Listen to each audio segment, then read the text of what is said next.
Welcome to the Intrusions InDepth podcast. I'm Josh Stepp. The events in this episode take us back to December 2014. Sony Pictures Entertainment, a major Hollywood studio, is in the midst of preparing for the release of what they hope to be a Hollywood blockbuster. It was supposed to be a moment of triumph for the studio, getting another project over the finish line just in time to give moviegoers a 90-minute comedic relief that they could share with friends and family. But instead, what happens next feels more like a plot from one of their own movies. Only this time, it's real, and it's happening to them. It starts with a few whispers. Badges to enter the building stop working. A strange image on the computer screens of Sony's employees appear. A red skull grinning ominously, announcing that they had been hacked by the GOP. Not the Grand Old Party, the nickname of the Republican Party here in the United States, but the Guardians of Peace. Files are locked, emails are inaccessible, but this was only the beginning. What follows was like a peeling back of an onion. Well, an onion of personal information and employee gossip, information no one expected to see the light of day outside the walls of Sony. Each day, a new revelation. Internal emails, confidential employee records, office banter, unreleased movies, all of it leaked to the world. And behind it all, a mysterious threat. Cancel the release of a controversial film or face even more damage. This story isn't just about a cyber attack. It's about fear, power, and the odd connection between art and politics. It's about countries attacking private organizations, presidential responses, and pragmatic outcomes. Today on our show, the 2014 Sony hack. What happened, why it happened, and what it tells us about the world we live in. But first, let's not get sued. The information presented in this show is sourced from publicly available materials and does not contain any classified or proprietary content. The views and opinions expressed are those of the host and guests alone and do not reflect the official policy or position of their employers or any affiliated organizations. Enjoy the show. As sensationalized as the headlines were about Angelina Jolie being untalented and difficult to work with, or seeing the huge paychecks that Sony executives were getting, I want to focus on the attack itself. Some would say the intrusion, but in depth. And I'd like to say sorry for that corny joke, but realistically speaking, we're just getting started here. But to do this, we need to go back to June 2014. Trailers, photos, and press releases start to reach the internet about a new movie starring James Franco and Seth Rogen called The Interview, in which the CIA recruits them to assassinate the leader of North Korea, Kim Jong-un. Now, adding fuel to the fire was that they hired an actor to play Kim, and that actor looked remarkably similar to the supreme leader of North Korea, but didn't appear to display the strong, powerful, knowledgeable character traits that the state-run media releases of the leader. It was pretty much the opposite of all those things. However, I think we should all be serious here, as I would imagine most of you have seen the film and the trailers for this film. No one was mistaking this to be remotely accurate, except maybe the part where Kim was bawling out of control and the rest of his kingdom was struggling. Now, this is a comedy after all. I mean, it's James Franco and Seth Rogen. Now, in response to this, North Korea had a few things to say about it and decided that the United Nations was the place to do so. Now, in a letter addressed to the UN Secretary General, Ban Ki-moon, dated 27 June, North Korea's UN ambassador, Ja Song-nam, accuses the United States of terrorism and committing an act of war by allowing such film to be made. They made sure not to name the movie, though. Here's a quote from the Reuters article listed in the show notes. Quote, "To allow the production and distribution of such a film on the assassination of an incumbent head of a sovereign state should be regarded as the most undisguised sponsoring of terrorism as well as an act of war. The United States authorities should take immediate and appropriate actions to ban the production and distribution of the aforementioned film. Otherwise, it will be fully responsible for encouraging and sponsoring terrorism." End quote. Additionally, A spokesman for North Korea's foreign ministry said that if the United States administration connives at the patronization, the screening of the film, it will invite a strong and merciless countermeasure, end quote. Now, if anyone follows North Korea, and specifically North Korea's relationship with the United States, you would know that this saber-rattling or overblown threats is par for the course. They have issued numerous threats since 2014 and will continue to do so. It's just their thing, I guess. Seth Rogen, one of the stars and writer of the film, dismissed these threats as such by tweeting, quote, "People don't usually want to kill me for one of my movies until after they've paid $12 for it," end quote. And, well, life went on. North Korea got quiet again about the film.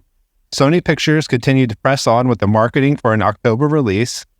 The cast was doing media promoting the movie. Sony Pictures employees were doing all the behind-the-scenes work for the movie and other movies the production company was making. Eventually, Sony moved the release to December, as the finished film needed more post-production work, and the extra time would allow for that to take place. The new release date was December 2014. However, behind the scenes, more nefarious actions were beginning to take place.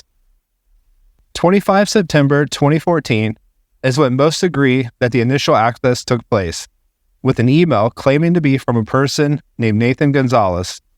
They sent a message to a Sony employee that was said to contain advertising videos for an upcoming marketing campaign. The link was malicious and allowed the attackers to gain access or a foothold in the network. There isn't a ton of information out there about what type of payload this was or any of the specifics. Then, through the rest of September, October, and most of December, things go dark. Dark as in there's very little information out there about what the attackers were doing, but it probably looks something like conducting network scans, collecting credentials, escalating privileges, moving laterally, and hoovering up documents. Good old-fashioned post-exploitation work. And for what it's worth, during this time in September, October, and November, small events happened, but it's unclear how effective they were, or even if they were effective at all. For example, on 15 October 2014, Sony employees got an email from a persona claiming to be Christina Karsten. And Christina Karsten claimed to be a sophomore in college getting recruited for an internship at Sony. The resume that was attached to the graphic design job even had a malicious payload inside of it. And I don't think they were trying to see if someone opened it and read it. I think they were trying to infect the computer. Now, was this another attacker? It's not clear, but that's not out of the realm of possibility. Could Sony have gotten these emails all the time? I bet that's also true as well. Now, during this time, marketing for the film, The Interview, kicked into high gear. Some of the cast and crew kept getting messages on their Facebook pages from a person named Anderson David, and Anderson is spelled Andoson. And they had links to a page with, quote, nude photos of many A-list celebrities, end quote. Now, there's no evidence these worked on the Sony employees, cast, or crew, though. On or around 21 November 2014, deployment of the wiper that's used in the attack occurs. Attackers install malware designed to delete data and render systems inoperable.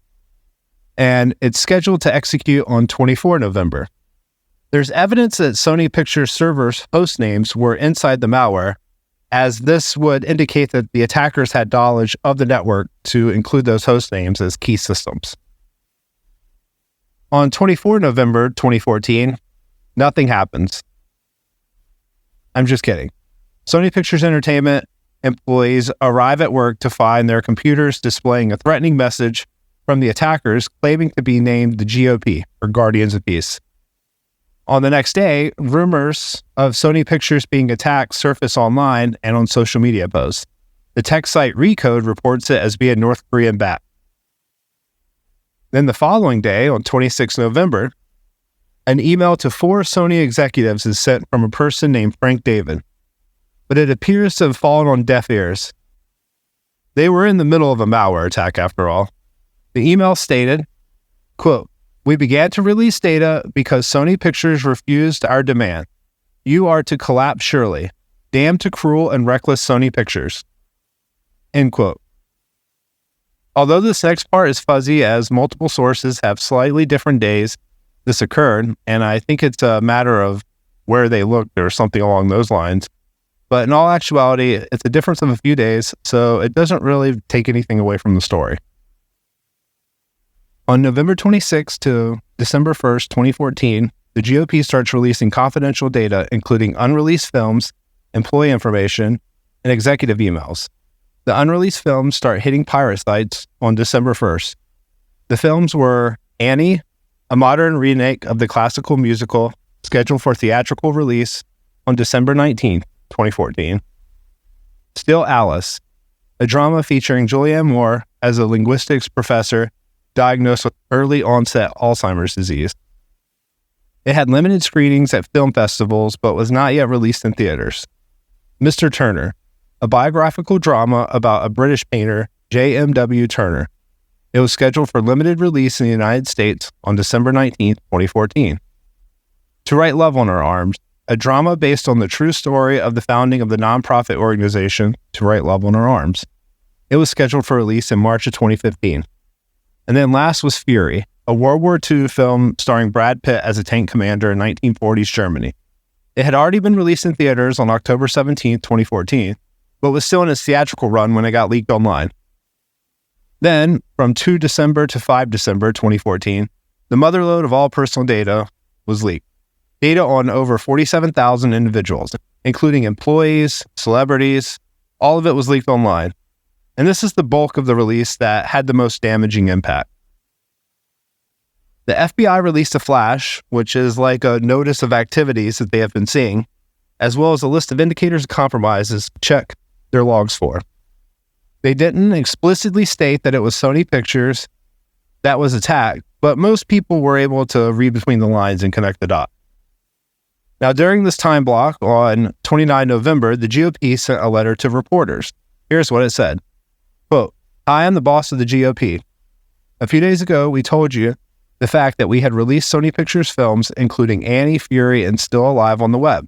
Those can be easily obtained through internet search. For this time, we are about to release Sony Pictures data to the web. This volume of data is under 100 terabytes. End quote. A couple days later, on December 8th, 2014, Sony co-person, and I don't really know this org structure, but someone important at Sony named Amy Pascal, her emails were leaked. In those emails, in which there was a ton of, she criticized Angelina Jolie as being a minimally talented brat and some racist or racist adjacent jokes about President Obama's favorite movies. This got a lot of attention in the news cycle, as it was gossip on celebrities. And, well, people love gossip on people who have little to no impact on their conditions of their daily life. Pascal was terminated or let go or resigned as a result of this. She's not there anymore is the point. I didn't dig into this too hard. I saw two conflicting reports on her being fired and her resigning. It's probably something close to both. And I feel stupid for even having to say this, but of course, you shouldn't be racist and make offensive jokes about people. Don't be a jerk. Also, I don't know President Obama, but I'm confident in saying that I doubt her emails kept him up at night. He's probably been calling a lot worse. On 6 October 2014, the GOP issues threats against theaters planning to show the movie The Interview. This is one of the key places they messed up, in my opinion. And this is a presumption based on my experience and knowledge of how government organizations work. Now, in those series of threats, they called out action comparable to 9/11.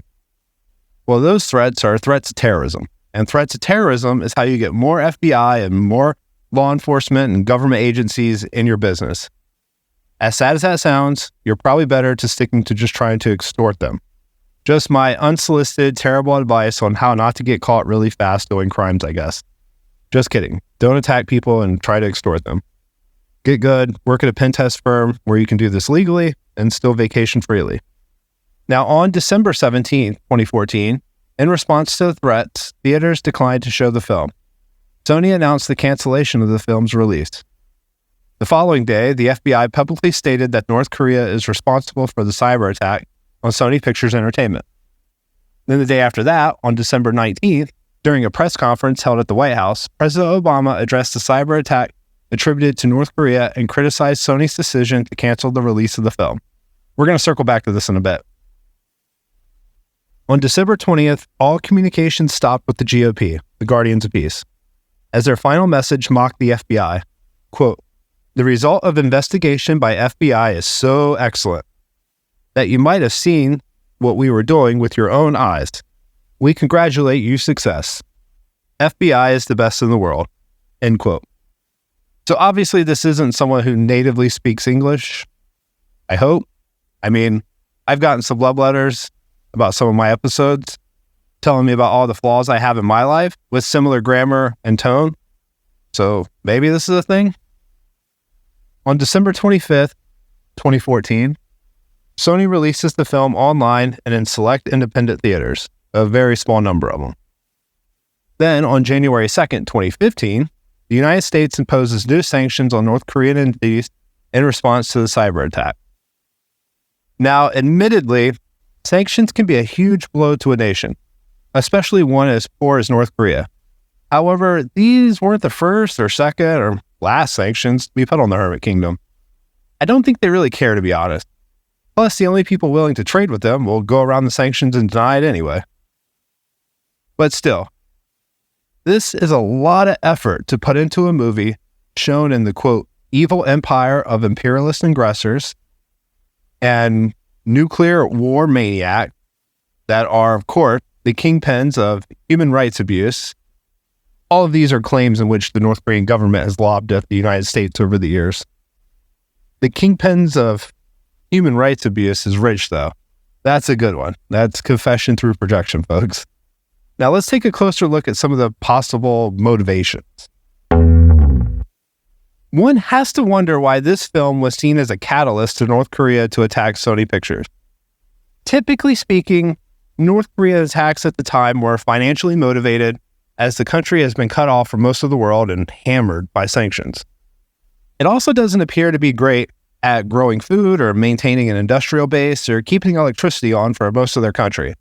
In other words, normal communism things.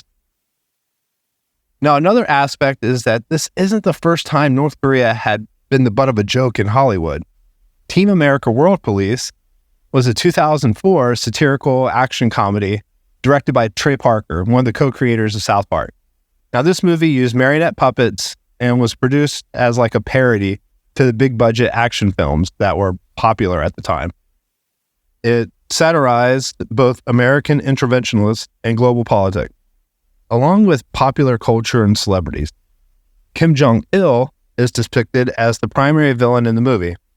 Now, Kim Jong-il being the father of the current North Korean leader, Kim Jong-un. Kim Jong-il's character is exaggerated as a lonely, flamboyant dictator who's insecure, yet obsessed with global destruction. The film portrays him as a caricature who is both absurd and comically evil. One of the film's running gags is that Kim Jong-il's mispronunciations and speech patterns. The I'm So Lonely song, a parody of the I'm So Lonely, is one of the examples of that. The point was that this exaggerates the Western media's perception of him as an out-of-touch autocrat. Being that North Korea has a low tolerance for mocking their supreme leaders, it seems odd that they didn't make a bigger deal out of it, besides making statements about their displeasure with it. Personally, I think there's a few factors at play. First, this was 2004, and military actions in the cyber domain weren't as developed for anyone, especially North Korea. And there was just far less ways for them to attack the creators of the movie in a meaningful way. Second, this was Kim Jong-il, who had been the ruler for a while, and his place as such was pretty much cemented. He was older as well, and this film used puppets, not a real person. Maybe that had something to do with it. Lastly, or well, mixing those points together, I guess, Kim Jong-un is younger, newer, and might feel a need to prove himself. Maybe it's just a maturity thing. Or maybe he's just more petty. Cinema in North Korea has always been kind of a key component of the Kim family's way to distribute propaganda. And they have a long history of using the medium. North Korea has a unique and rather complex relationship with cinema, shaped by its political ideology, cultural ambitions, and the personal obsessions of its leaders, particularly Kim Jong-il, father of current Supreme Leader Kim Jong-un. So maybe this had something to do with their response to the movie The Interview. Let's take a look at some of the history. In the 1940s and 50s, after the Korean Peninsula was divided following World War II, North Korea's founder and leader, Kim Il-sung, recognized the power of cinema as a tool for propaganda. To cement their power and reinforce their ideals of socialism, the state started funding the production of favorable films. Unsurprisingly, these early films were heavily influenced by Soviet cinema at the time and focused on revolutionary ideals. Also, there's a ton of anti-Japanese themes, which, to be fair, are probably warranted. During World War II and before, all the way back to like 1910 or so, the Japanese did cruel and inhumane and atrocious things to the Korean people. Forced labor and dangerous jobs like construction and working in mines, conscripting them into the war industries during World War II, and the use of the incredible, disgusting, and I guess I'm at a truly loss for words on how to describe how disturbing it is, system of comfort women for Japanese soldiers during the war. Many of these women didn't survive the war and is still a bitter topic between the two nations today, as many Koreans feel that Japan has not sufficiently acknowledged or compensated for this atrocity. So yeah, I think we could all see why there's anti-Japanese themes that creep into their cinema, especially at the post-war time. In 1949, North Korea released its first feature film called My Home Village. It depicted the hardships that Koreans faced under the rule of the Japanese and the propaganda to foster a nationalistic, anti-imperialist sentiment. They did leave out the part about the United States defeating Japan, opting instead to give credit to Kim Il-sung's guerrilla fighters for the liberation of Korea. In the 1960s and into the 1970s, Kim Jong-il took a personal interest in cinema, especially the storytelling aspects of the medium, and wrote a book titled The Art of Cinema that was published in 1973. It's widely considered to be the manual for North Korean propaganda. Despite not being the supreme leader yet, Kim Jong-il came into his own as second in command and started to have more influence on the North Korean film operation. The regime produced more and more propaganda films that glorified the Kim family and the North Korean way of life, at the expense of demonizing South Korea, the United States, and, well, anyone else they perceived as enemies. They often featured melodramatic stories of heroic workers or soldiers or revolutionaries who triumphed over extreme adversity thanks to their loyalty to the state. But if that wasn't over the top enough, North Korea did something in 1978 that feels like something straight out of a movie, maybe one even written by Seth Rogen. North Korean agents on orders from Kim Jong-il kidnapped a South Korean director, Shin Sang-ok, and his wife, or ex-wife, an actress, Choi Hun-hee. And I'm sorry if I mispronounced those names. This was in an effort to revitalize and add a layer of polish to the North Korean film industry. During their 6 years in captivity, the couple was forced to make several regime films for the influence operation. The most popular of those films was Pulgasari, which is based on like a giant monster. Think Godzilla, but goofy, like a North Korean kaiju movie. The theme of this story is that with collectivism, you can take out great tyranny. This film gained some international popularity, as A, it's really weird, and B, it was made by captive. Eventually, the couple was able to escape in 1986 during a trip to Vienna when they fled to the U.S. Embassy to seek asylum. During the 1980s and the 1990s, North Korean films went back to its roots and focused on low production value films that highlighted the need for self-reliance, anti-imperialism, and the righteousness of North Korea and the Kim family. In the 2000s, deep into Kim Jong-il's reign, North Korea struggled to keep its grasp on what media was being played within the country as foreign movies started infiltrating the Hermit Kingdom, mostly through the use of South Korean campaigns, usually low-tech tactics like tying DVDs to balloons or people bringing them back after leaving North Korea as like diplomats or overseas workers. More recently, the North Koreans have fought back, though, through the use of balloons filled with poop, launched over the South Korean border, Kim Jong-il died in 2011, and Kim Jong-un continued the practice of making propaganda. But the ideals had shifted from promoting socialism and the ideas of collectivism to showing how powerful modern North Korea, the nation, was. As a whole, for a nation that struggles with feeding their population and keeping the lights on, North Korea's history of cinema feels a bit out of place. However, it is a reflection of its broader political and ideological strategies. The regime has used film as a tool of propaganda, consolidate power, control public perception, and promote its narrative both domestically and internationally. The kidnapping of South Korean filmmakers and the production of ideological charged films highlight the lengths at which the regime has gone to utilize cinema for its purposes. Despite the challenges posed by modern media and information flows, North Korea continues to use film as a key element of its propaganda machine. All right, enough of the history. Let's talk about some of the malware used in the campaign.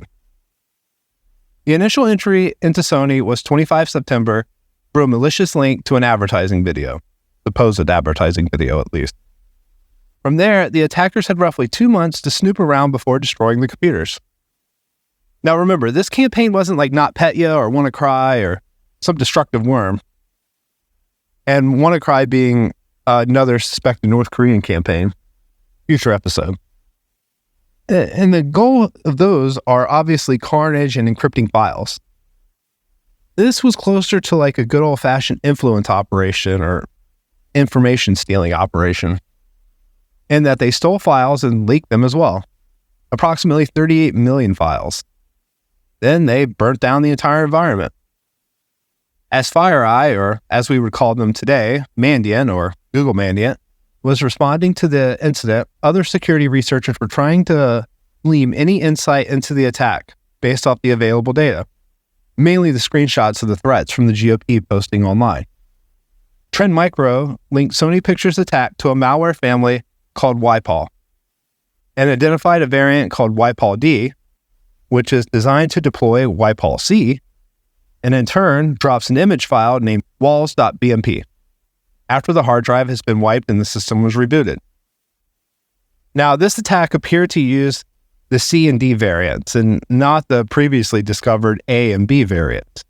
The FBI also released a flash numbered A quad 044 MW that highlighted some domains, behaviors, indicators, and URL rules that could be used to detect it on a system.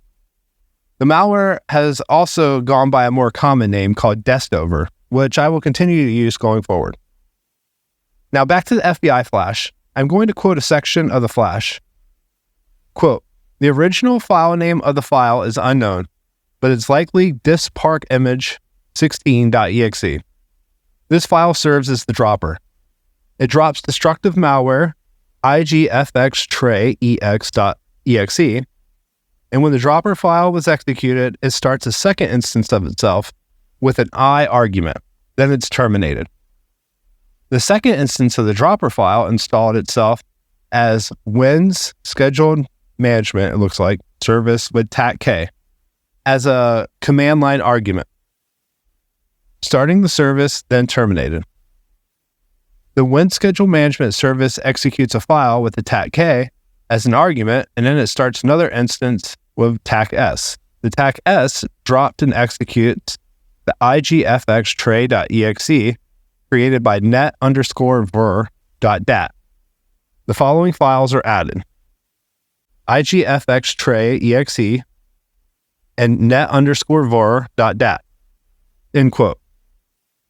It's not clear to me, at least what the different arguments with each file meant, but the network artifacts over SMB port 4045 is interesting because the attackers had a list of Sony host names as a companion file to look for and delete. I'll cover this more in a bit, but I would like to go through the purpose of these files.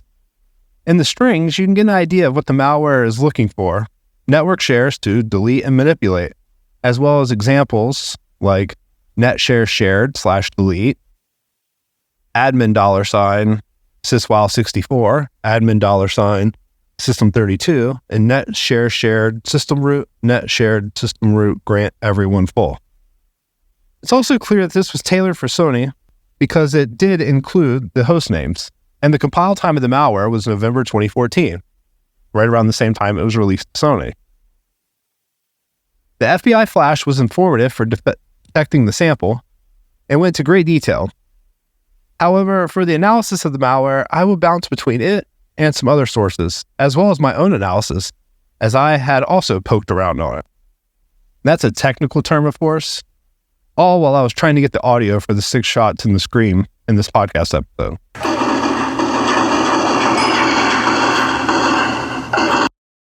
All this will be in the show notes section if you want to dig deeper. I seem to have memory hold how bad of an experience using Windows 7 was as well. We've come a long way, folks. Now, to get started, let's take a closer look at the files involved.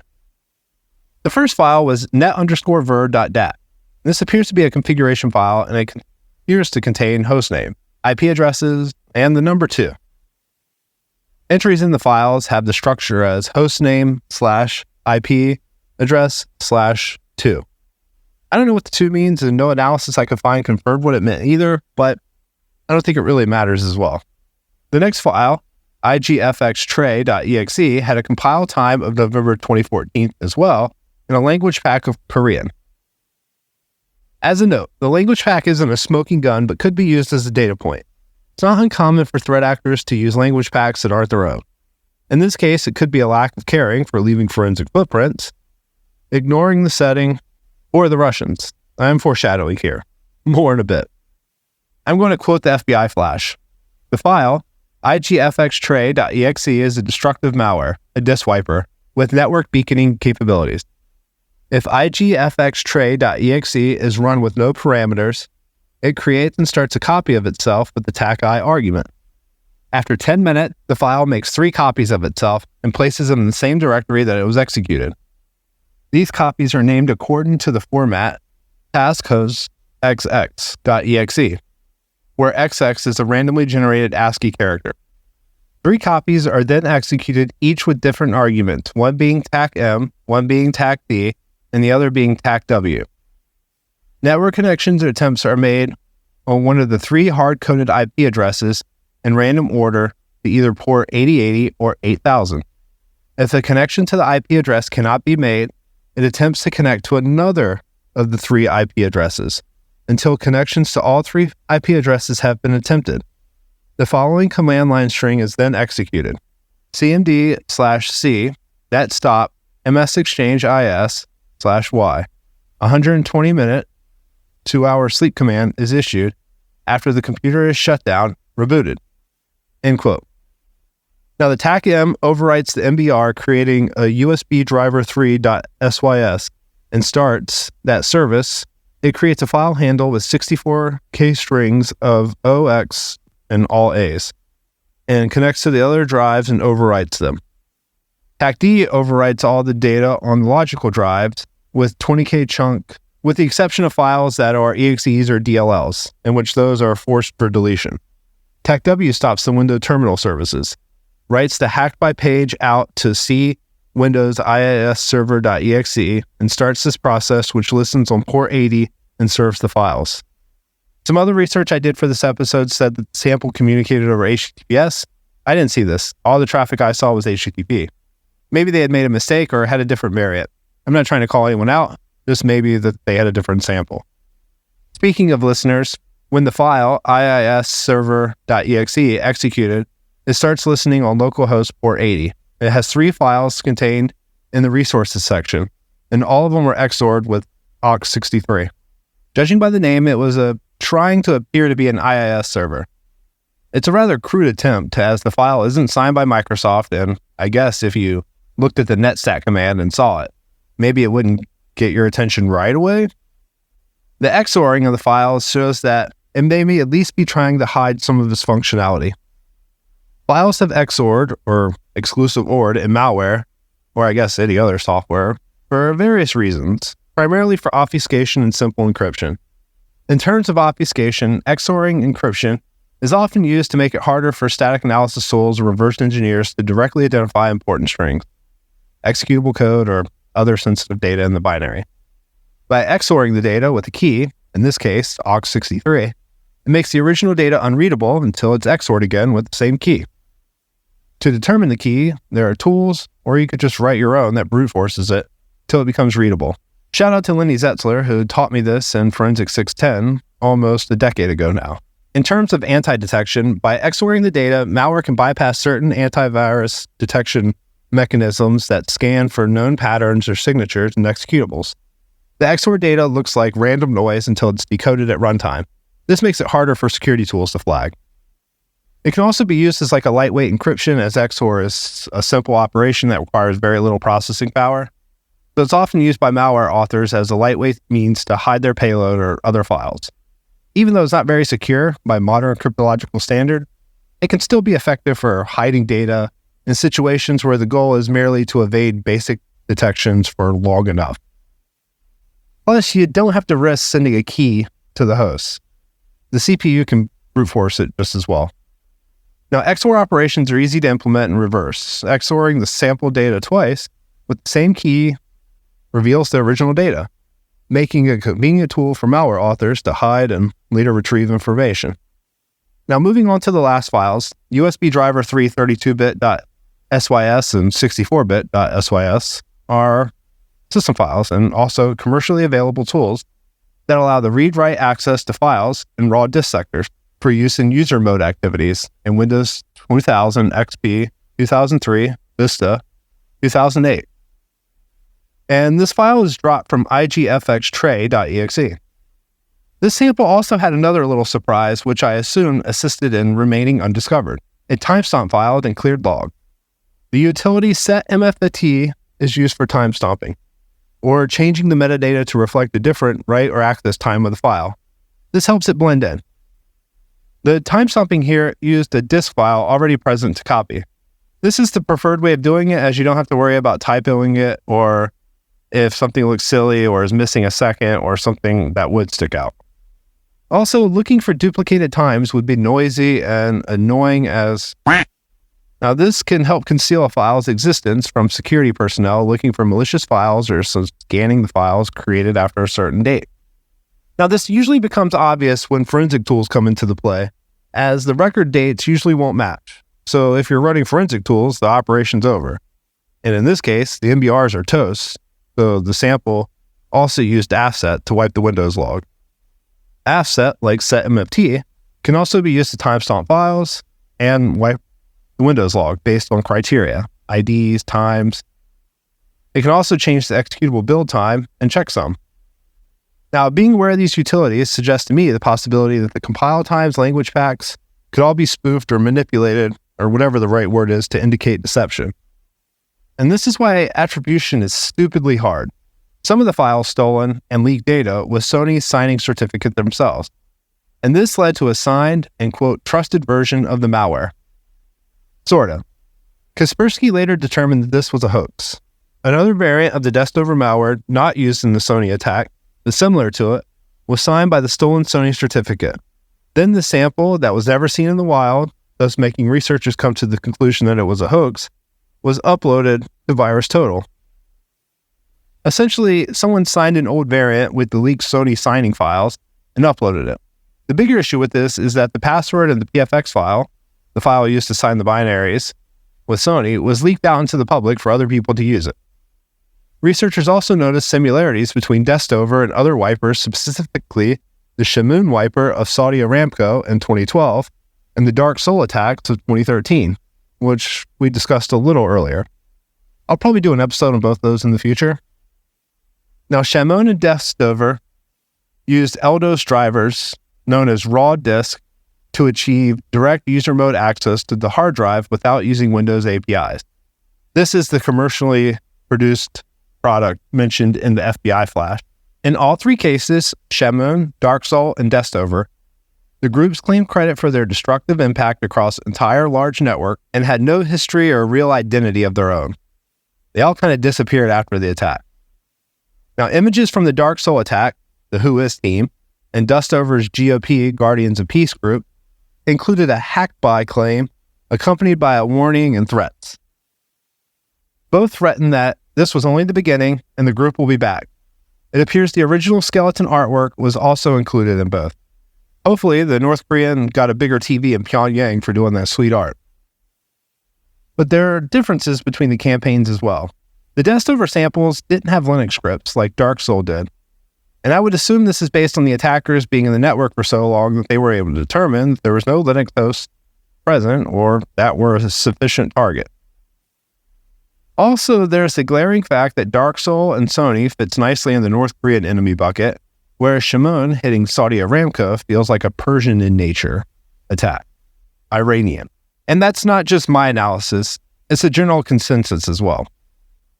The list of commonalities does not prove that the crew behind the Shamoon attack is the same as the crew behind Dark Souls and Destover, though. I don't think anyone believes that, unless they think it was all like a sophisticated Russian chaos intelligence ops. And it's interesting that these unusual and forced acts of large-scale destruction are being carried out with clearly recognizable similarities. I think there is code reuse in this and a form of mimicry. It's not uncommon for North Korean attackers to travel abroad to moonlight as IT workers or programmers in different countries, while also being DPRK keyboard commandos. Maybe there are just some joint training or something as well. Who knows? While the security community was piecing together details and tying together data points, the United States government, on the other hand, had come to their conclusions already. In December 2014, President Obama addressed the nation in a press conference with a tone that I would categorize as being measured seriousness. Sony's a corporation. It suffered significant damage. There were threats against its employees. I am sympathetic to the concerns that they faced. Having said all that, yes, I think they made a mistake. President Obama emphasized the importance of not setting a precedent where threats and intimidation could suppress one of the core American rights, freedom of expression. We cannot have a society in which some dictator someplace can start imposing censorship here in the United States. They caused a lot of damage, and we will respond. We will respond proportionally, and we'll respond in a place and time and manner that we choose. Sony CEO, Michael Leighton, responded swiftly. In interviews, he defended the company's decision, stating that their hands were forced after theaters refused to show the movie. Quote, "We have not caved, we have not given in, we have persevered, and we will not back down." End quote. Leighton expressed disappointment in President Obama's remarks, clarifying that Sony had consulted with various government officials prior to making their decision. He emphasized that the company's commitment to free speech and their ongoing efforts to find alternative platforms to release the film. This is something that I feel like people inherently know, but don't always put it on the government for some reason. I'm sure other officials within the administration told Sony to pull the film out of safety. But as President of the United States, being the commander-in-chief of the most lethal fighting force this world has ever seen, President Obama can, and most would argue, has to come at this from a place of strength. It's best to think of it as a character and what you need to portray as that character. Sony, as far as I know, doesn't have the backing, now or then, but the government is just people too, with different opinions and thoughts. The reason I put this in here is that this was one of the first times, or the first time, a sitting U.S. president defined a threat actor by name for a serious attack on an American company. This was President Obama calling the North Koreans by name. However, maybe it wasn't the North Koreans after all. Not everyone was convinced it was the North Koreans, or the Lazarus Group. The FBI, the United States government for that matter, was incredibly fast to point the finger at the Hermit Kingdom, while simultaneously releasing incredibly weak data to support their claims. In a culture dominated by POC or GTFO, proof of concept, or get the it's kinda to be expected. For people listening that has no clue what that means, it's just a saying that people would claim that they have an exploit against a piece of software or a device or something like that. Then the community would often want to see a proof of concept, a working example of it, the code usually, to support these claims. Otherwise, go away. The FBI, when confronted about this lack of evidence, hid behind their official answer of this being an ongoing investigation. Essentially, the FBI was asking the American people, and, well, everyone, to just trust them, because they wouldn't lie about this.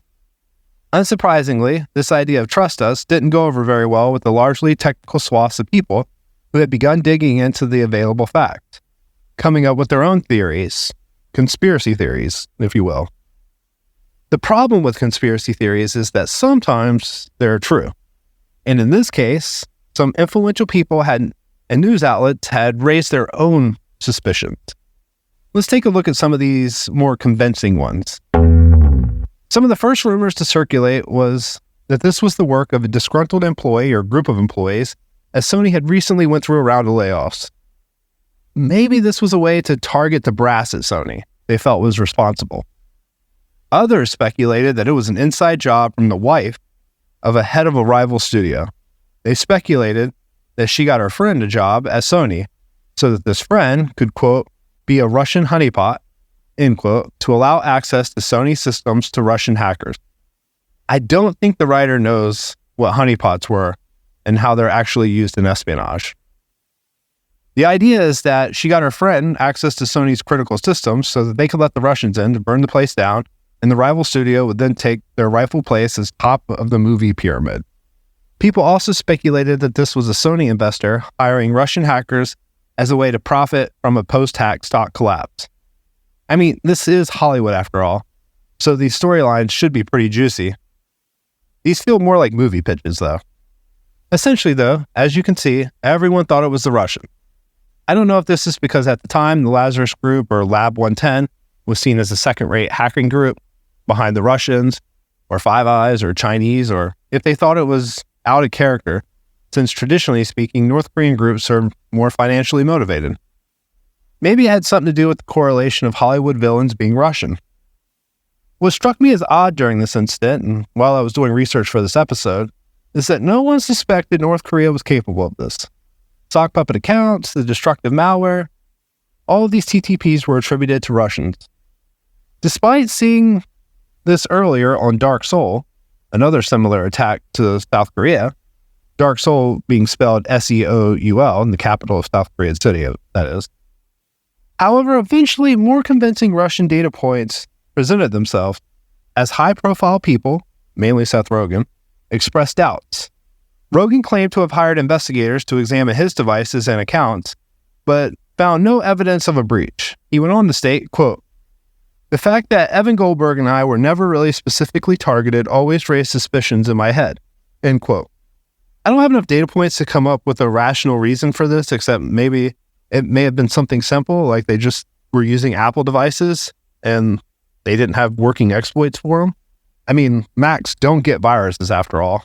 And as we talked about earlier, this malware looked to be focused on Windows devices as it lacked capabilities for Unix devices.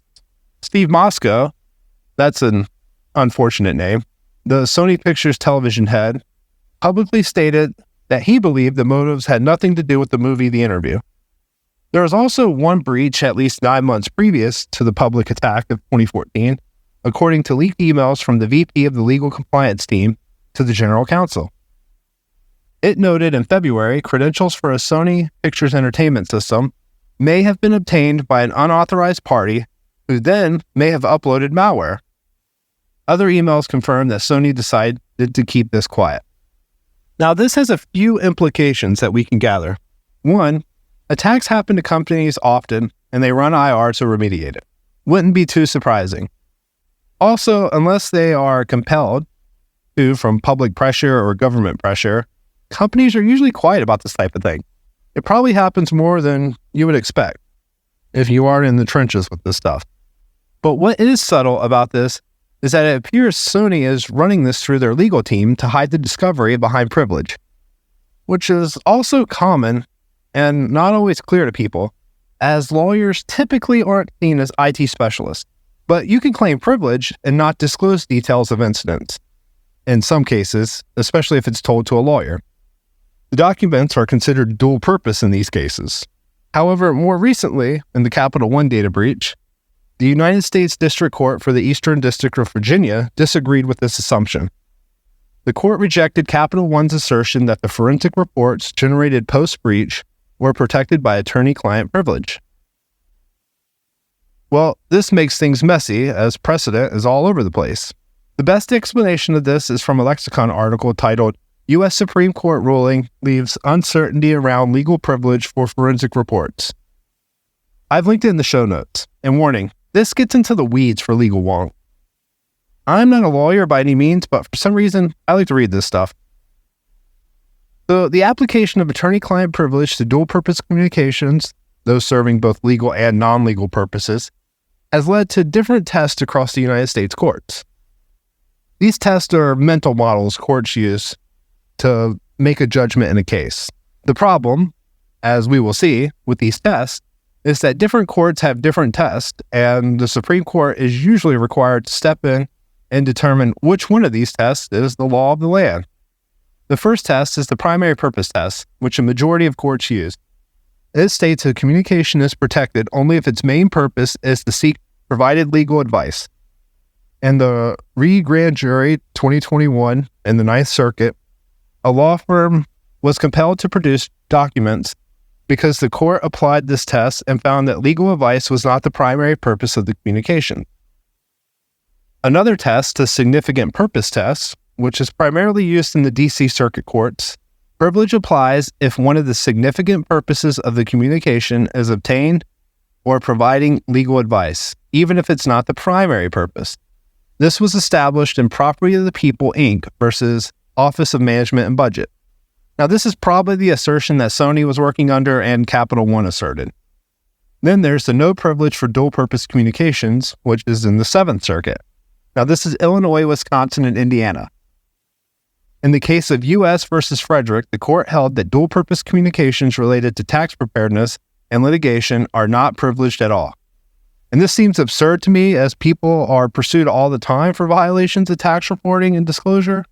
You would think that talking to your defense lawyer or such would be covered under privilege.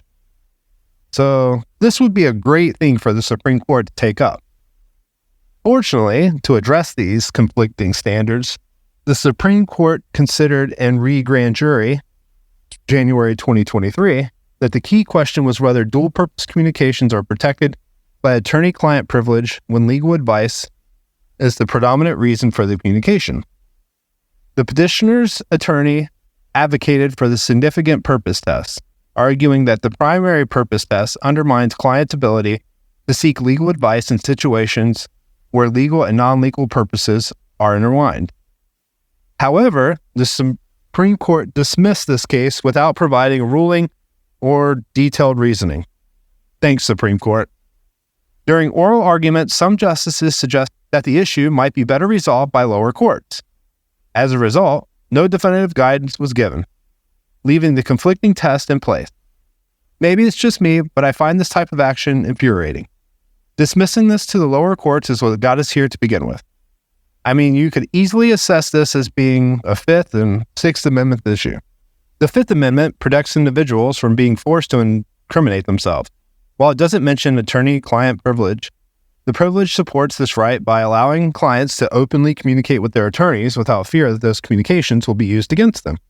The Sixth Amendment guarantees the right to effective legal representation.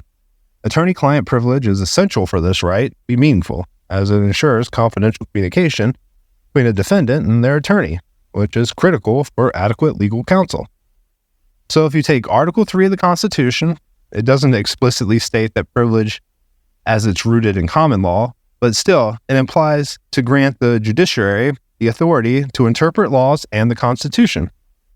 The development of this legal doctrine, like attorney-client privilege, and the specific tests applied to dual-purpose communications arise from judicial interpretations and precedents set by courts, including the Supreme Court. Without clear direction from the Supreme Court, the application of attorney-client privilege to dual-purpose communications remains inconsistent, and this presents challenges for legal practitioners handling matters that involve multiple jurisdictions within the United States. Hopefully, you live and conduct business in a state that's favorable to how you need it to be. Okay, enough with the legal junk. Let's get back to the Russians. Now, adding to this intrigue is a story of a former executive explaining how they were bombarded with emails written in Cyrillic beginning in the summer of 2014. Now, this is from the Hollywood Reporter story in 2019 by Tatiana Siegel, titled 5 Years Later, Who Really Hacked Sony? I mean, it could have been a lure for this campaign, sure. Could have been a lure for another campaign? Yep. Could it have been some idiot trying to scam people? Absolutely. Which one? It's not clear. And it's a rather weak data point, in my opinion.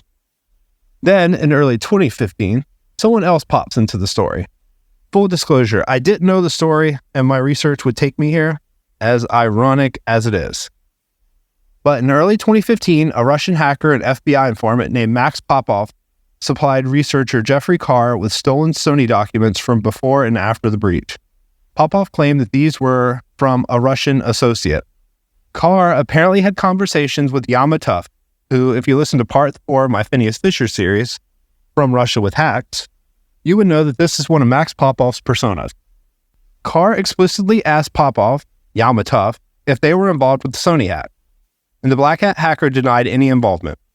But he was aware of another Russian hacker, an attacker, named URH. Apparently, this person did occasionally work for Russia's FSB and was involved in the Sony attack. URH later supplied Carr with Sony documents from before the breach and after, with the latest emails being dated as January 23rd, 2015. Now, this is a good time to pump the brakes here, as we know Popov has a habit of putting fake documents in dump. Could that have been what URH was doing? Was URH actually Popov? I have no clue, but it's crossed my mind. Where things get a little odd is that URH described a rat, a remote access Trojan, and a malicious PDF attachment as the lure targeting employees in Russia and Asia. Well, that's sort of at odds what others believe was the initial vector in. And URH is talking about a rat, not a wiper, that was ultimately claimed by the GOP, the Guardians of Peace. E.J. Hilbert, the former FBI handler of Popov, when he was an informant, reiterated how connected Popov was to the underground world of shady characters. But Hilbert added that he had never heard of Popov being in cahoots with North Koreans, only Iranians and Russians. Another data point worth mentioning is that Taya Global did a linguistics analysis of all the messages from the GOP during the Sony attack and concluded that they came from native Russian speakers, for whatever that is worth. So essentially, this leads us to the Russians did it and framed the North Koreans, or maybe multiple parties were in there at the same time. At this point, either one seems plausible. And this suspicion stuck around for a few years, until out of the blue, the FBI brought charges against the North Korean in connection to this attack, and many others. We have unsealed criminal charges against a North Korean computer programmer for participating in a conspiracy that conducted sophisticated cyber attacks around the world on behalf of the North Korean government. Members of the conspiracy are responsible for some of the most damaging and most well-known cyber intrusions in history, including the cyber attack targeting Sony Pictures, the cyber heist of Bangladesh Bank, and creating the WannaCry ransomware. As investigators dug deeper into the Sony hack, a name surfaced that would become synonymous with North Korean cyber warfare operations: Park Jin-hook. Born in 1984, Park was a computer prodigy of sorts who caught the attention of North Korea's Reconnaissance General Bureau, or RGB, the country's premier intelligence agency. He would go on to be one of the few North Koreans to see the sunlight outside the astroturfed existence of the Hermit Kingdom's facade. Let's go through how investigators tied this person, Park Jin-hook, to the Sony hack and, for that matter, other notable North Korean attacks. But before we do this, I want to give a special shout out to Jeff White's book, The Lazarus Heist. Jeff White has done an amazing job documenting North Korea's cyberspace campaigns of recent years.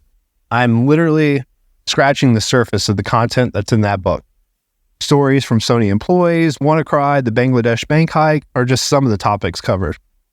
Andy Greenberg's book Sandworm is said to be one of the definitive sources of Russian activity, and I would say this one's the equivalent for North Korea. And what is crazy, to me at least, is that I found a signed copy of this book at a secondhand bookstore in Austin, Texas. Surely I can't be the only one that gets excited about gems in a secondhand bookstore. Jeff White's new book is called Rents. It's about money laundering through cryptocurrency exchange. I haven't read it yet, but the interview he gave on Darknet Diaries was fascinating. I'll link the books and the interview in the show notes. Now, back to the investigators. They had one clue between the Sony hack and the Bangladesh bank heist that acted as a starting point for their investigation. yargen@gmail.com. Now, as you would expect, the FBI served Google or Alphabet, Facebook, Meta, Twitter, and other US-based companies that were remotely involved with providing infrastructure to the Sony attackers warrants for troves of data. Looking at records for September 6, 2014, the investigators got their first hit. The IP address used to access yargen@gmail.com also logged into another Gmail account, tty198410@gmail.com. And both accounts showed up in the Facebook messages used to target the cast and crew of the interview with scams and links. Digging deeper into the tty198410@gmail.com persona revealed that it was an email account used to set up the persona Anderson David. That's Anderson, Andoson. This persona, Anderson, had been sending the interview cast links to a site where they could download pictures of nude celebrities. This site was later revealed to be hosting malware, of course. For context, in late August 2014, multiple celebrities had their private pictures leaked online in an event dubbed The Fappening. So while I don't think it's out of place for personas online to advertise nude photos of celebrities, this could have been used as it was recent in pop culture. tty198410@gmail.com had also been used as a recovery account for another persona, watsonhenney@gmail.com. Now, this new persona was getting investigators closer to Sony Pictures Entertainment, as well as seeing signs that implicated the North Korean government, or North Korea. Let me explain. The Watson Henney account was observed in the Bangladesh bank heist, in which alleged North Korean attackers stole millions from the SWIFT account terminals. This story is bananas and deserves its own episode to do it justice, but the gist is that it was believed to be the North Koreans' Lazarus Group. However, around the same time of the attack, a British company was making a drama about North Korea. Details are sparse as far as what this drama was based on, the supreme leader, citizens of North Korea, etc., but it had been receiving emails from the watsonhenney@gmail.com account. This was another data point, an account being used to attack enemies of North Korea, or victims with resources they needed, money. Then, Watson Henney made the explicit North Korean link. During May and April of 2015, the following year post-Sony hack, the account sent emails to an Australian contact as a representative of the North Korean government. Had the FBI just stumbled upon North Korea's commercial operations? It appears so. But remember, this is after they had already named North Korea, before they had this piece of evidence. But this wasn't what the investigators were after. Although having a connection to North Korea, specifically the supposed North Korean government, was a strong piece of evidence in proving North Korean attackers were behind the attack. Keep in mind that if someone from North Korea is on the internet, it means they are either well connected in both the government or a member of the elite class in Pyongyang. Or both of those things could be true. In other words, most likely this is a person of interest. But the Watson Henney trail ran cold around the same time a new threat emerged, when warrants were answered. tty198410@gmail.com had a Twitter and Facebook account, all registered under a new persona, this time a name, Kim Hun-woo. Just stating the obvious here, that name appears Korean. Looking up accounts registered to the persona Kim Hun-woo revealed more than 20 accounts used in the Sony Pictures attack and the Bangladesh bank heist. As promising as this new name appeared, it quickly started to confirm investigators' worst fear. It was another online socket puppet account. Remember that many North Koreans, and well, even people in the Middle East, remote places in Asia, Africa, etc., aren't going to have records of their birth, social media, Steam account. So this is daunting to confirm whether personas with an actual person or not. It's not like you can waltz into Pyongyang and look for a birth certificate there. However, one of those accounts connected under Kim was another account, sujimine@hotmail.com. As evident by it being a Hotmail account, sujimine@hotmail.com was older. It had been created in September of 2010. There was also a Facebook account under the same name and Twitter handle, TTYPKJ. From this information, the FBI found an email from April 2011 titled, "My Current Location." And in the message of the email were GPS coordinates to Dalian, a Chinese port city. Pulling the thread more for the Sujimine account, the investigators found connections to Chosun Expo, a company that did services for paying customers. One of those being like a computer programmer for mobile games. The FBI also claimed to have evidence that the same IP addresses used in the Sony attack reached back to North Korea were also updating Chosun Expo's website. Was Chosun Expo a front company for the Lazarus Group to launch their attack? I have questions. First, how did the FBI get Chosun Expo's website log? Maybe the mail spools, etc., to confirm this.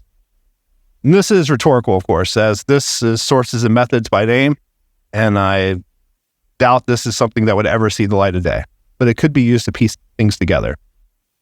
Chosun Expo is in China, operating as a North Korean or Chinese company.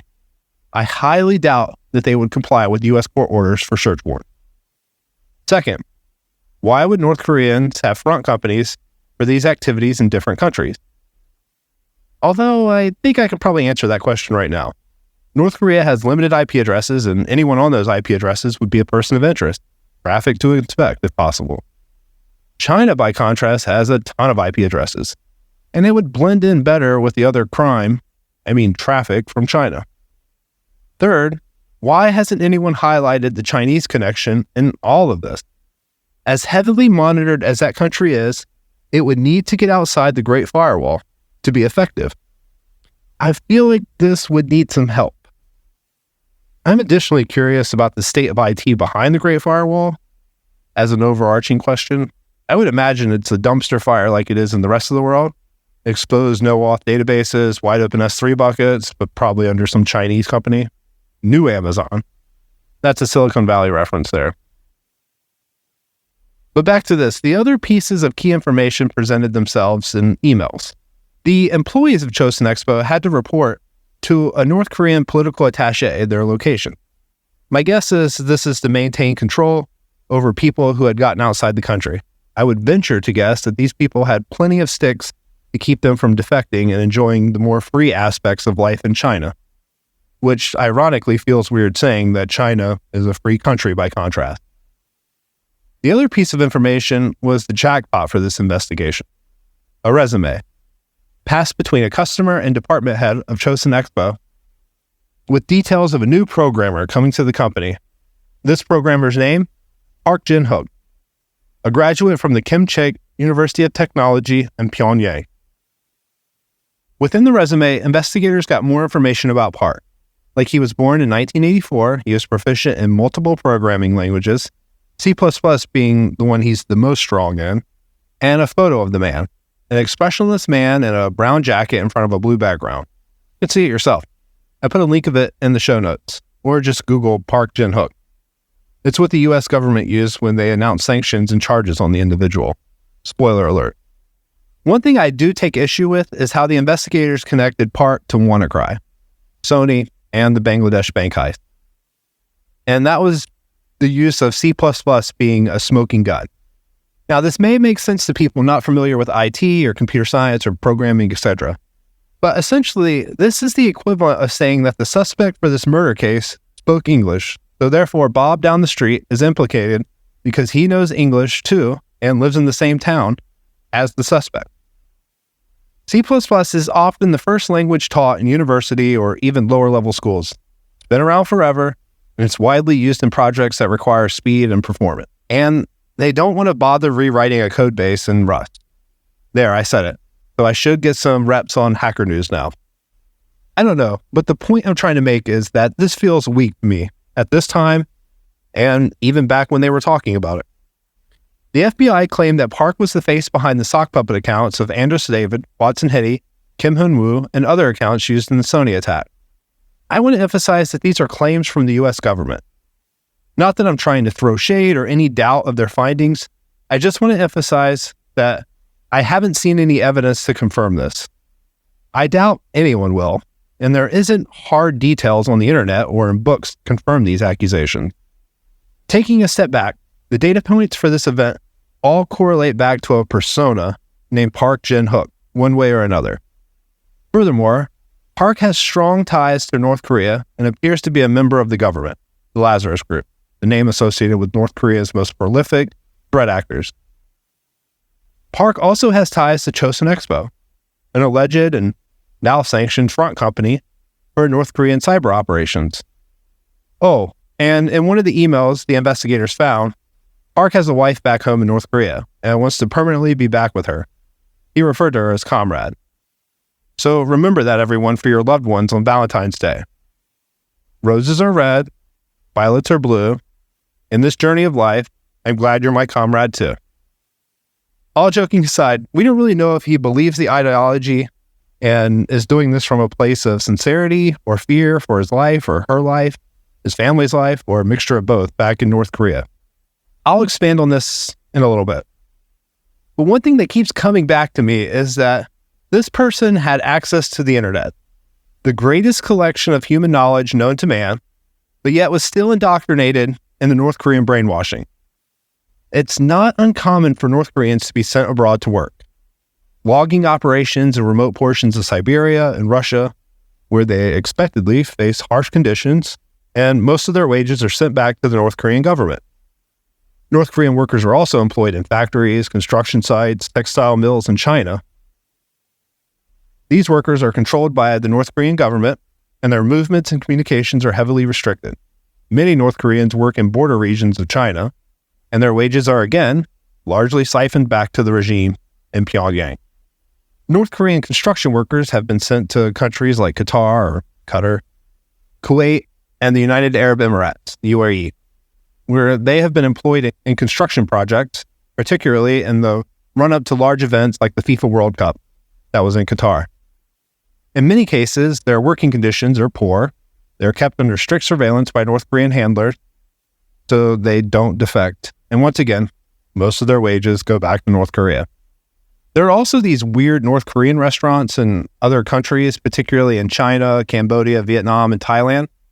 These restaurants are often branded as Pyongyang restaurants, and they're staffed by North Korean women who serve food, perform traditional dances, and engage with foreign customers. Like the others, though, wages are mostly sent back to the DPRK, and they are heavily monitored so they don't defect.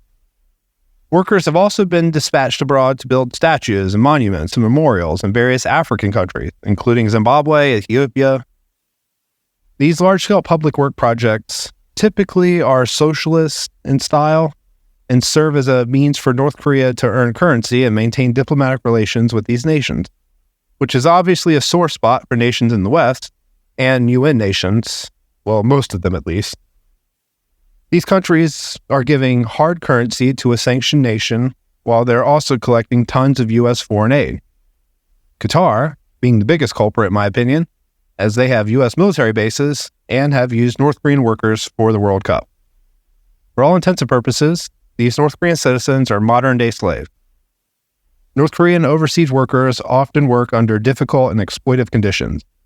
They are tightly monitored by North Korean government handlers and have limited freedom of movement, and much of their earnings are sent back to the regime. In 2017, the United Nations Security Council passed Resolution 2397, which requires all UN member states to repatriate North Korean workers by the end of 2019 as part of a broader sanctions against North Korea. However, reports suggest that some workers continue to be employed abroad under different arrangements or through informal channels. There's been numerous cases of North Koreans traveling on passports from other countries. Plus, in the modern day, post-COVID world, remote workers are everywhere, and there have been instances of North Korean remote workers infiltrating businesses from the West through laptop farms that give them a US IP address. Once inside, they can steal information, ransomware the place, or do whatever else they want. And it appears that North Korean attackers were also working under the same conditions, or similar ones, living in cramped quarters and being tasked with collecting a quota per year for the government through illegal operations and then reporting their location. And despite all of that, one thing that Jeff White points out in the book, The Lazarus Heist, is a new perspective to me as well, in that all the time that these people spend online, these attackers, they gain a knowledge of Western pop culture and events. One example is like timing the lures of the campaign to the nude photos of celebrities being released. All right, well, wrapping up on Park, it appears he was dismissed from Chosun Expo in February of 2014, months before the Sony attack. So was he on keyboard back in North Korea during this? Who knows? The investigators did claim to see North Korean IP addresses interacting with Chosun Expo's infrastructure. Maybe it was like a jump box for their operations. And I guess this is a good time to also tell you that maybe Park Jin-hook isn't a real name either. Despite the resume and communications, personal details, etc., the Foreign Ministry of Public Affairs for North Korea has publicly stated that the charges brought against Kim have nothing to do with the government of the nation, as they don't even have a citizen by that name. Despite the North Korean government being the bastions of honesty, it's widely believed that Park Jin-hook is still living in North Korea and can't obviously leave for fears of being arrested abroad. So while I was doing research for this, I had a couple of thoughts I wanted to express at this point. Diving into the limited details of Park Jin-hook, or the person known as Park Jin-hook, was especially difficult, as I couldn't help but think in a different life, this man's life could have been so much different. It's sad to think about, sure. That could be said for many people who didn't hit the lottery of being born in the West. But when you put a face on it, I guess it just makes it more real to me. In a different life, this guy could have been a founder in Silicon Valley, drinking fair trade artisanal coffee in a branded hoodie, hacking away on his MacBook Pro. His side hustle could have been he makes YouTube videos about his morning routine of meditating and cold plunges and lemon water, Bikram yoga, and anything else people make content about these days. Okay, maybe that's a stretch, but it would have been vastly different than the horrific living conditions that they would have witnessed in the famines of the 1990s, or the difficulty of just everyday life in North Korea. What's worse is that this guy has been one of the select few that's traveled outside of North Korea to places with McDonald's and coffee shops, full grocery stores, running water, electricity, whenever he needs it, warm clothes, the internet, books. I mean, he has to know about defectors as well. And this list goes on. So he knows all the lies the regime is telling him, but yet he still has to play the game. He has a bride back home, maybe more. Children? Instead of aspiring to live this life outside of North Korea, he wants to go back permanently. Now, on one hand, maybe I'm just putting myself in his shoes and thinking of it through the lens of accounts that I have read from other North Koreans or people that study it.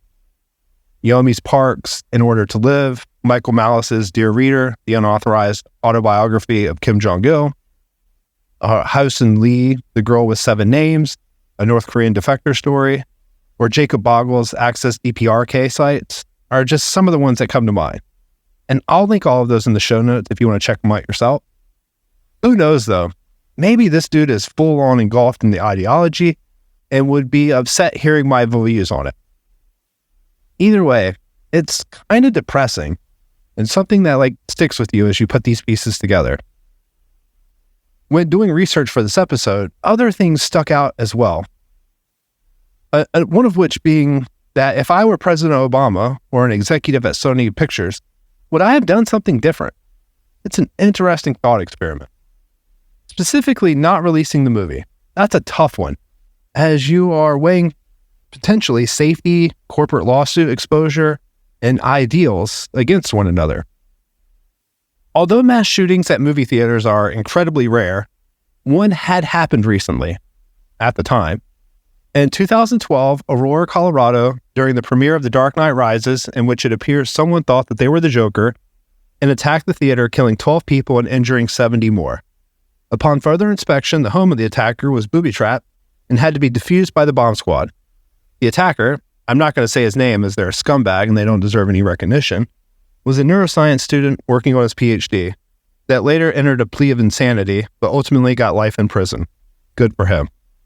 So with this heinous attack still fresh on people's mind, some movie theater chains preemptively decided against releasing the film at their location. This prompted Sony to reconsider their plan of going forward with the holiday release, in which they ultimately decided to pull the film. As much as I would like it to be based on potential safety risk, I think lawsuit exposure had something to do with it as well. Even if I think it would be a stretch to successfully prosecute Sony for some maniac shooting up a movie theater with one of their films inside, dealing with the hordes of ambulance-chasing lawyers trying to do so would be expensive, time-consuming, and just negative publicity. Then the last concept is ideals. For me, which is the hardest to weigh on and articulate. I'm sure President Obama would articulate it much better than I could, and of course, he would have been the one making these final decisions. On one hand, the United States is a world superpower, standing on the ideals within the Constitution of a free society. Freedom of speech, expression, association. So it's easy to just say, screw you, North Korea, we're going to do what we want. As a symbol of freedom for the world, probably the biggest symbol, having the government censor art or speech goes against that, I guess in theory. These days, things are a little weird. Anyway, but this screw you, I do what I want can be seen as aggressive. I think this mindset may be too prevalent in American foreign policy, and we don't even consider that other countries may have a say in their own foreign policies as well. And this isn't saying that I think it's cool to attack a company or another nation because they made a stupid movie about killing a world leader, or invading another country or anything else. Just to be clear, I think it's stupid to do so. But it's tough. We don't want to get pushed around by a smaller country, especially one that's run by a despot who lies to his citizens, kills people with public executions with anti-aircraft guns, and hoards all the resources for himself, his band of minions, and with goals of building nuclear weapons. But would the United States be prepared to provoke a country that appears to have nuclear weapons at some level? That could definitely strike an ally in South Korea, home to American soldiers, not to mention the artillery we all know that is pointed at Seoul in response to this. Would the response to a Seth Rogen, James Franco movie be enough? I don't know, but that's a lot of death and destruction. What is the level of response for that? Would you really let it escalate to military action over damages to Sony? What if the attacks didn't stop and Sony was bankrupted by these North Korean attackers? Well, if you're the Sony executives, it looks like a good idea to just wait on releasing the movie. But it's also odd to have the President of the United States say that you think Sony did the wrong thing in pulling the film. Sony doesn't have a lot of resources against the Lazarus Group.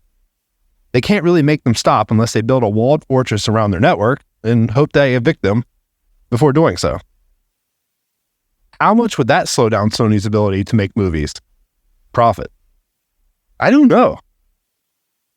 In the modern, globalized world of multinational corporations, there's a relatively new phenomenon of countries attacking corporations. Russian courts recently bankrupted the Russian division of Google after levying fines on the company for the removal of RT and other Russian media corporations from the network following the invasion of Ukraine.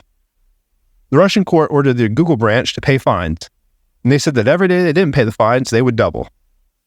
Now, in theory, with this exponential growth, you could reach Google's market cap in a matter of days. However, I think the Russian courts would have a hard time imposing that abroad. In Brazil, a judge ordered SpaceX, owner of Starlink, to ban X on its network or have its ground equipment seized in the country, which on the surface is kind of crazy to have two separate corporations be tied together by one individual and this be a lawful order.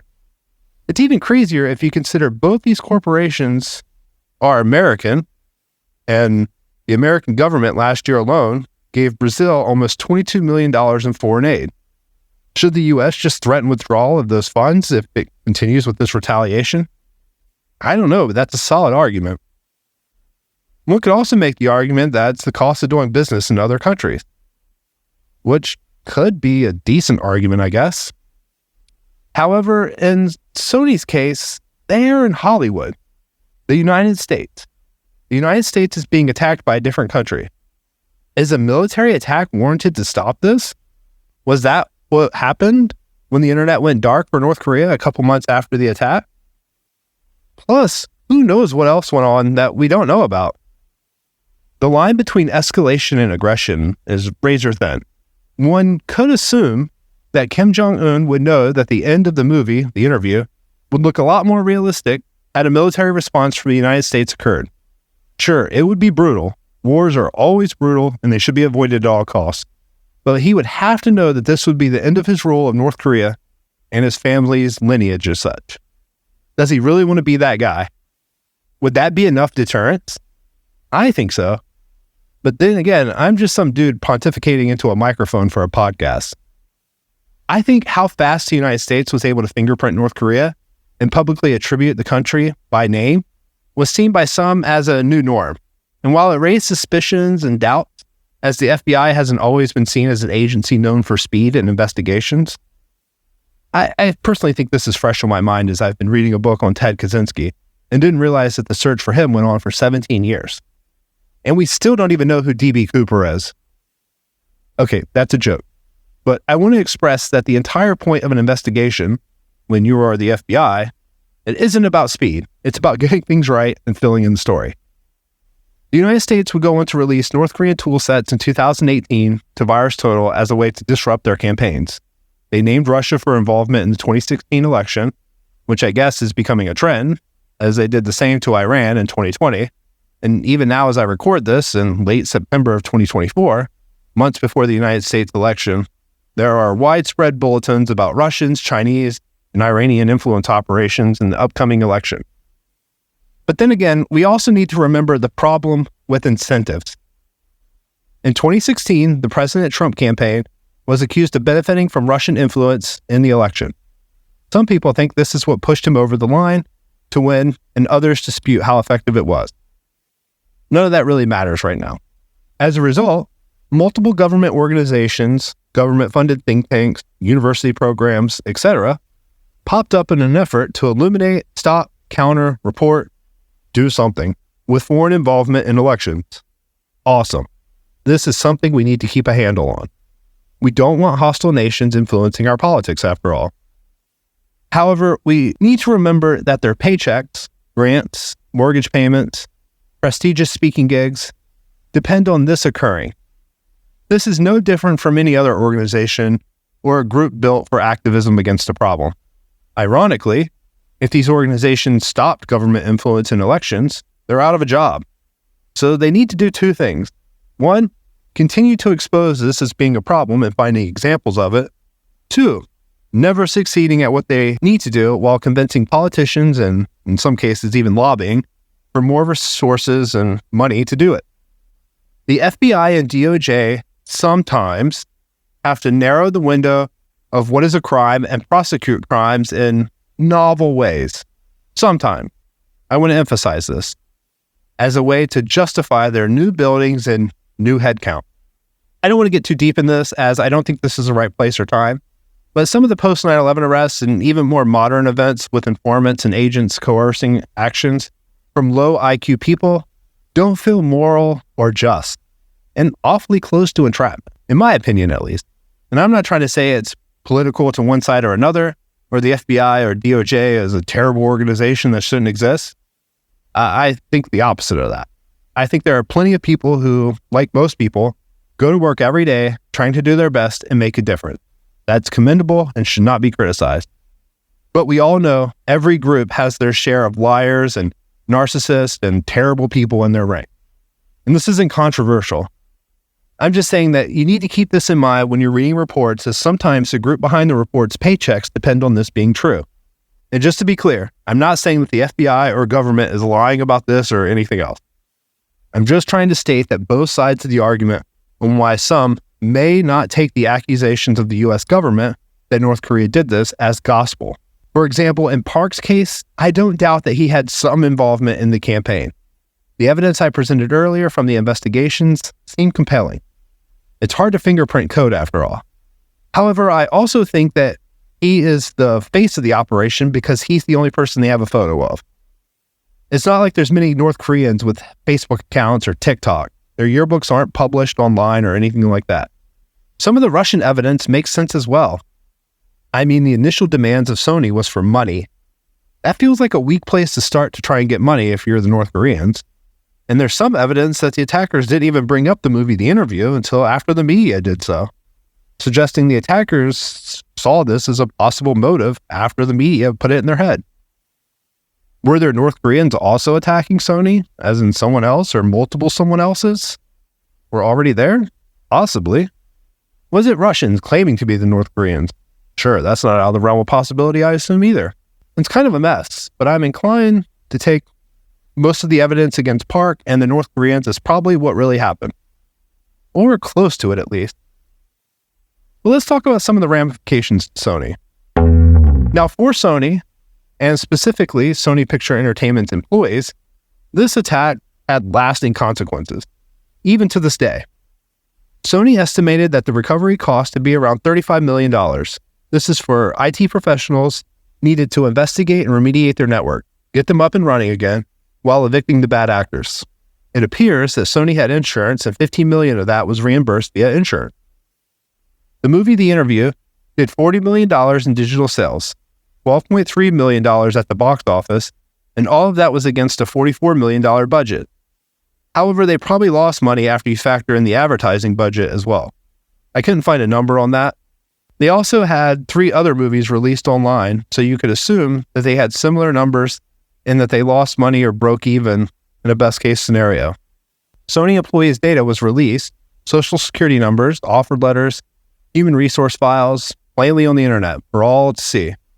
It's hard to put a nominal dollar amount on any of that. We don't know the time and energy spent to freeze credit reports, monitor credit reports, change phone numbers and addresses, etc. However, a class action lawsuit was brought against Sony. It was settled for $8 million in October of 2015. It was broken down to $4.5 million to reimburse employees for costs related to identity theft protection services and other expenses incurred during the breach. $2 million of that was set aside to compensate employees for losses from identity theft. And of course, $3.5 million of it covered the plaintiff's legal fees. Personally, this seems weak. But then again, in the United States, at least we don't hold companies to account for the data they store and collect. $8 million isn't much to an organization like Sony. But then again, the US government probably isn't in a position to fine companies for this, as most of this is driven by laws for employment and whatnot. So it's tough. This is just a personal criticism of companies being reckless with sensitive data and not being held to account for their poor action. There's another day and another time for all that. So as we wrap up our exploration of the 2014 Sony Pictures attack, it's clear that this was far more than a simple breach of data. It was a watershed moment in some ways in the history of cyber attack. What began as an ordinary day for Sony employees swiftly escalated into an international crisis, highlighting the rising threats of cyber warfare, where the lines between state-sponsored attack, corporate security, and personal privacy blur. This wasn't just about a movie. It was about global power, in some ways, politics, and the battle for control over information. The Sony attack exposed how vulnerable even the largest corporations are to threats, and how quickly those incidents can escalate into major international events. The response from the US government, led by President Barack Obama, set a new precedent for how countries address cyber attacks on private companies. Yet, there's still many unanswered questions. Was this solely North Korea? Were there other actors involved? The Sony hack remains a powerful reminder of the complexities in today's cyber landscape, especially around attribution. As nation-states, criminal groups, and individuals continue to use these tactics to disrupt, manipulate, and expose, the lessons from the Sony Pictures hack are more relevant than ever. Thank you for joining me on this deep dive into one of the most infamous cyber attacks in recent history. If you found this episode insightful, please share it. I don't run ads or anything like that. My growth is organically driven from listeners like you. And check out more stories of cyber attacks and the threat actors that conduct them on intrusionsindepth.com. I'm Josh Stepp. Thanks for listening.